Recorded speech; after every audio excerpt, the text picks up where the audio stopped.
All right, operators, welcome back to Costco.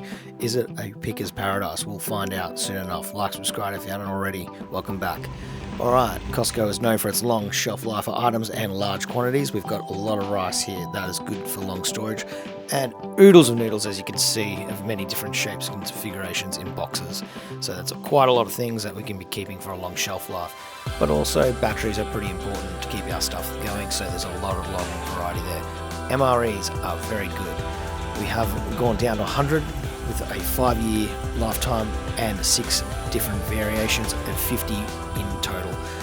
5,000 lunars is how we're going to shine the way through the darkness, my friends, with these torches. They're looking pretty cool.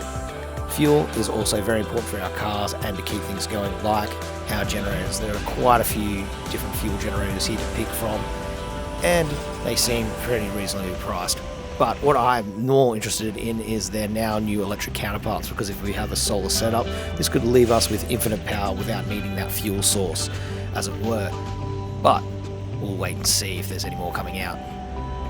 Counter to that, what we do have is when we are bugging out our jump kits, an inflator in one.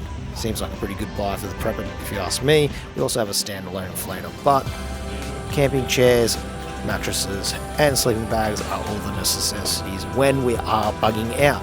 There's a lantern there too if we need some extra light, but what is a prepper without a fallout shelter? There's a nice tent there, it would house about 6 people probably. Seems like a pretty good deal to me. Anyway, that's all we had for our quick Costco Prepper Paradise. Like, subscribe.